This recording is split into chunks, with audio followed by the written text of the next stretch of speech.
Social media के through और बढ़ता जा रहा है। हाँ, अब आई ना असलियत। देखो एक एक करके चीजें सामने आ रही हैं।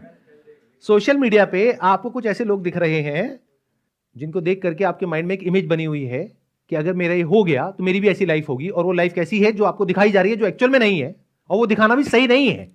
आप देख करके तालियां बजाते हो कि कितना अच्छा काम किया है इन्होंने। अच्छा नहीं है वो काम। वो बिल्कुल ऐसा है जैसे नायक मूवी में नहीं होता कि अभी की अभी इंसाफ, सीधा गाड़ी से उतरे, बढ़िया सा पीछे म्यूजिक लगा हुआ है स्लो मोशन में, हाँ भाई तू क्या कर रहा है, चल यहां से निकल। वो कह रहा है नहीं जी बाबूजी, नहीं जी, नहीं जी, नहीं जी। अब वो सोच लो, वो जो इंसान हाथ जोड़ रहा है, उसके पैर पड़ रहा है, वो आपका बाप है। अब ये सही है काम या गलत है? इंसाफ का ये तरीका नहीं है। एक इंसान की इज्जत होती है, और उसको सोशल मीडिया पे डालने की परमिशन दी किसने? अगर एक इंसान ने रेड लाइट जंप करी है या कोई क्राइम किया है तो उसको उसकी सजा दो ना। रेड लाइट जंप करने का चालान होता है 1000 रुपए, 2000 रुपए।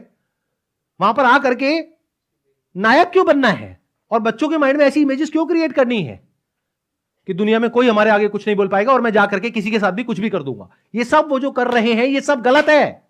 कांट यू सी दैट कि भाई अगर आपने एक रेड लाइट जंप करी है तो इतनी पावर है उसके पास में, किसी भी ऑफिसर के पास में, कि वो आपका उतने का चालान काट सकता है जितना कि लॉ एंड ऑर्डर कहता है। बट उसमें यह नहीं लिखा हुआ है कि उस इंसान को आप सोशल मीडिया पे जलील करोगे लाखों करोड़ों लोगों के सामने। यह कहां लिखा हुआ है? क्या उस इंसान ने यह परमिशन दी उसको, अफसर को, क्या पब्लिकली जाकर के मुझे ह्यूमिलिएट कर सकते हो? और जनता यह नहीं समझ रही है कि वो पावर वो उस आदमी पे नहीं दिखा रहे हैं, वो आपके ऊपर दिखा रहे हैं, और आप खुश हो रहे हो कि बहुत अच्छा काम हो रहा है। मैं आप सबका एक बहुत बड़ा भ्रम तोड़ रहा हूं।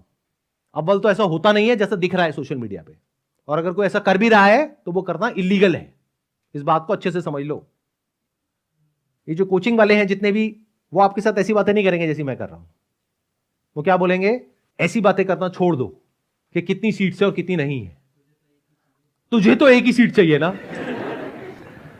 आप ये मत सोचो कि 10 लाख लोग अप्लाई करते हैं, उसमें से इतनों का होता है, इतनों का नहीं होता है। अरे तुझे तो एक ही सीट चाहिए, वो एक सीट तेरी ही है। सबको यही बोल रहे हैं। कोचिंग वालों को टॉपर्स चाहिए। अरे कोचिंग वालों को क्या चाहिए वो तो छोड़ ही दो, वो तो एक अलग ही गेम है, और बहुत इंटरेस्टिंग गेम है। अगर वो आप समझ पाओ तो, वो अगर किसी में भी थोड़ा सा भी दिमाग होगा तो वो समझ जाएगा कि गेम क्या है और किस लेवल पे है। कि अगर एक कोचिंग में मान लो फॉर एग्जाम्पल 20,000 बच्चा है जो 2 लाख रुपए दे रहा है, तो कितना पैसा हो गया एक साल का? 4 करोड़। 4 करोड़। ऐसे यूपीएससी क्रैक करोगे? जवाब दो। 20,000 इंटू 2 लाख कितना हुआ एक साल का? सर 9 जीरो आएंगे, 400 करोड़ होंगे। 400 करोड़ रुपए वो कोचिंग वाला कमा रहा है, चाहे आपका हो या ना हो।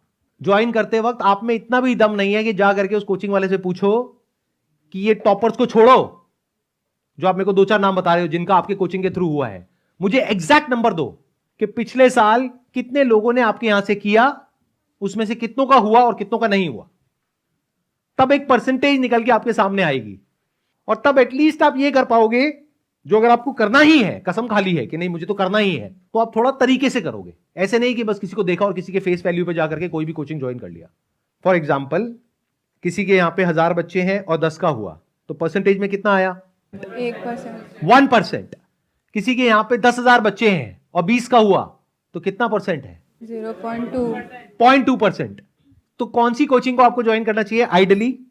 1%। जो छोटी है, जिसकी सक्सेस रेशियो बेटर है, बजाय कि ऐसी कोचिंग को जिसको नाम बहुत है लेकिन सक्सेस रेशियो बहुत कम है। सर रियलिटी तो कोई बताता नहीं है ना अपने बारे में। तो रियलिटी पता करो। क्या ये स्किल हमारे अंदर होनी चाहिए या नहीं होनी चाहिए? इंपॉर्टेंट है या नहीं है? होनी चाहिए। देखो कोई आपको रियलिटी नहीं बताएगा। इस गलतफहमी से बाहर आ जाओ कि कोई आपको रियलिटी बताएगा। इसको छोड़ो, कोचिंग को। दुनिया में कहीं भी कोई भी आपको रियलिटी नहीं बताएगा।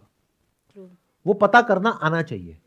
हाँ जी। आप उनसे बात कर सकते हो कि मेरे को रेफरेंसेस दो कुछ ऐसे लोगों के जिनका नहीं हुआ है। सही क्वेश्चन पूछना तो सीखो। हम जाकर के वहां पे क्या कहेंगे कि हमें रेफरेंस दो ऐसे किसी का जिसका हो गया है, क्या मैं उनसे बात कर सकता हूं आपकी कोचिंग को ज्वाइन करने से पहले? और वो पहले तैयार है इस क्वेश्चन के लिए। वो कहेंगे आगे एक और बेवकूफ, लो करो बात। और वो बंदे बात करने के लिए तैयार बैठे, अरे बहुत बढ़िया है जी, बहुत बढ़िया है। आप क्वेश्चन ही बेकार के पूछते हो, हमें पता ही नहीं कि इंफॉर्मेशन को निकालते कैसे हैं।